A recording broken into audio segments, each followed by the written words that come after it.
नमस्कार दोस्तों, स्वागत है आप सभी का आपके अपने चैनल द रिटेल इन्वेस्टर में। यहाँ पे मैं चर्चा करने वाला हूँ दोस्तों इन्फोसिस की। और इन्फोसिस को लेकर के एक आप कह सकते हैं बहुत बहुत नेगेटिव खबर यहाँ पर निकल के आई है दोस्तों।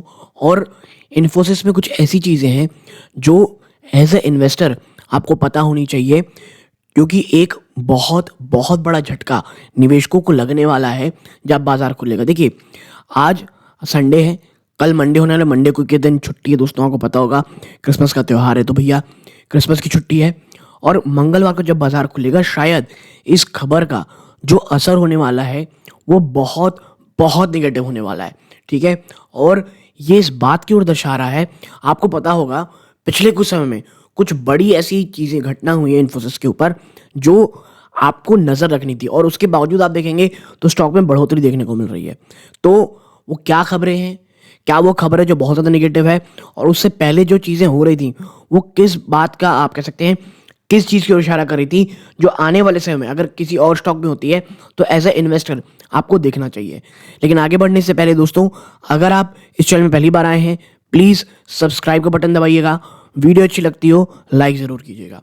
तो अब सीधा लेके चलता हूँ शेयर प्राइस की तरफ। देखिए, इन्फोसिस लिमिटेड आप देखें लास्ट ट्रेडिंग सेशन में 1.5% से भी आप देखें यहाँ पे तो ज़्यादा की तेज़ी देखने को मिल रही है। और बात से 1.5% ज़्यादा की तेज़ी की नहीं है, बात पिछले एक महीने में स्टॉक ने निचले स्तरों से अपने निवेशकों को 7% ज़्यादा, पिछले 6 महीने में दोस्तों निचले स्तरों से अपने निवेशकों को इसने ऑलमोस्ट 22.5% से भी ज़्यादा, जी हाँ, मोर देन 22.50% से ज़्यादा का अपने निवेशकों को रिटर्न दिया है। एक साल के अंदर दोस्तों स्टॉक लगभग जहाँ था वहीं है, 3-4% की तेज़ी है।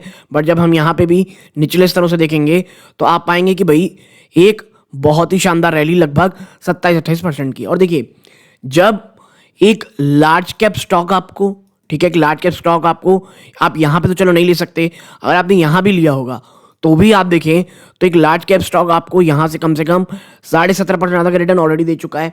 तो एक लार्ज कैप आईटी जब आपको 17% के आसपास का आप कह सकते हैं रिटर्न दिया है, इसमें प्लस 2 से 3% का आप डिविडेंड मान लें दोस्तों, या 1% का ही मान लें, तो भी 18% आसपास का आपको ओवरऑल रिटर्न है।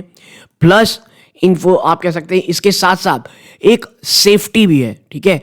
लार्ज कैप के साथ एक सेफ्टी आती है कि भाई आपको कभी भी ये जो स्टॉक है ये कोई बहुत निगेटिव रिटर्न दे दे या कोई बहुत बड़ी गिरावट दे दे, ऐसा नहीं हो सकता। तो ये भी एक न्यूज़ हो सकती है दोस्तों। सो जो ओवरऑल चीज़ें हैं यहाँ पे, ठीक है, जो ओवरऑल चीज़ें हैं ये बहुत ज़्यादा पॉजिटिव थी रहती हैं लार्ज कैप के लिए। लेकिन देखिए, एक डर जो इन लार्ज कैप्स के साथ चल ही रहा था वो था भाई गिरावट का। वो था ये डर कि आईटी में कोई बहुत बड़ा निगेटिव असर होगा या कोई बहुत बड़ी नेगेटिविटी आएगी। लेकिन कुछ दिन पहले यूएस फेड ने ये बात कही कि भाई हम ना अब जो इंटरेस्ट रेट है वो धीरे धीरे कम करते दिखाई देंगे। और फिर खबर ये आ रही थी कि यूएस में ना जो एक आप कह सकते हैं जो एक दरार आनी थी वो आती हुई आपको दिखाई दे रही है उनकी इकॉनमी में, जिस कारण आने वाले समय में चीज़ें होंगी। तो ये तमाम चीज़ें मिली तो एक काफ़ी अच्छा आप कह सकते हैं यहाँ से एक रनअप देखने को मिला। और सिर्फ इस पे नहीं, चाहे आप टीसीएस को देख लें, चाहे आप विप्रो को देख लें, ये वो लार्ज कैप स्टॉक्स हैं जिन्होंने एक शानदार रैली दिखाई है दोस्तों, ठीक है। बट अब उसके बाद खबर आती है, हम आते हैं स्टॉक स्पेसिफिक इन्फोसिस में।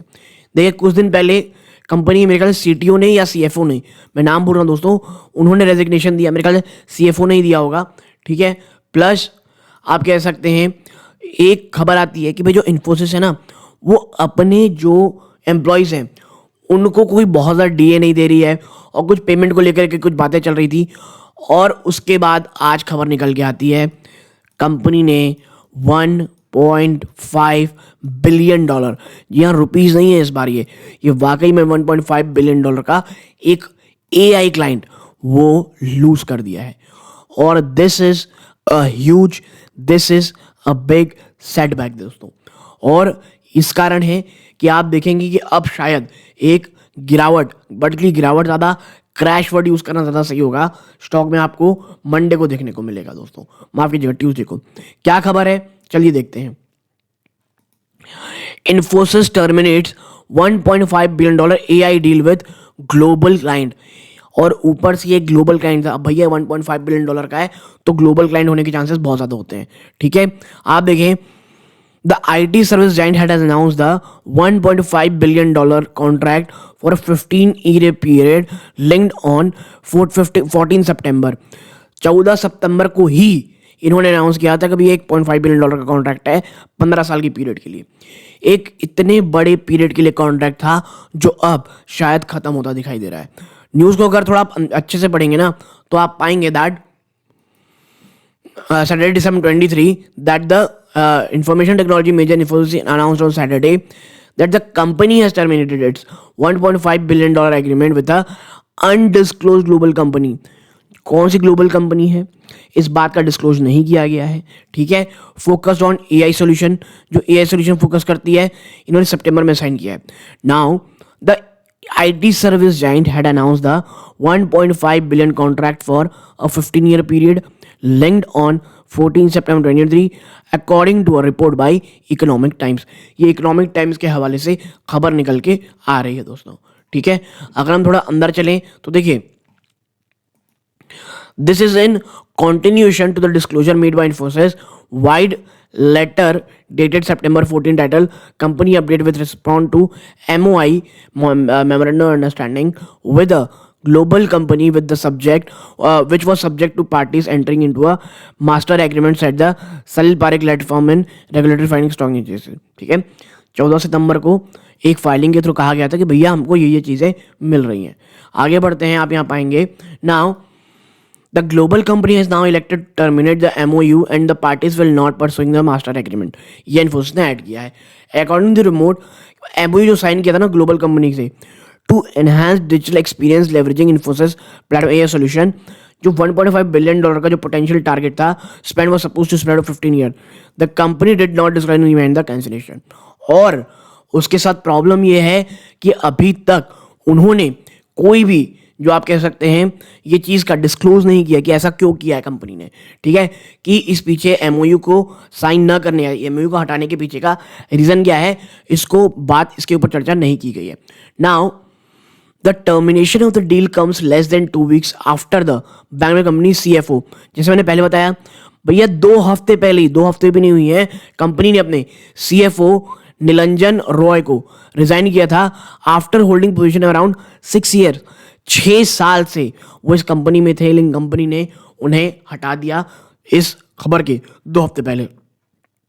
However, the deal loss indicate further pressure on Infosys and other IT company in India to drift over the muted business over the past 3-4 quarter।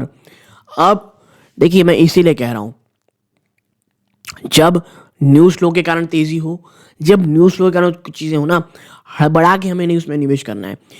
अभी भी खतरे के बादल हैं बहुत कंपनीज में। आप समझिए पिछले 3 से 4 क्वार्टर ये जो म्यूटेड, ये जो सबड्यूड बिजनेस चल रहा है ना, ये यही चीज़ें हैं, इसका असर आपको देखने को मिलेगा।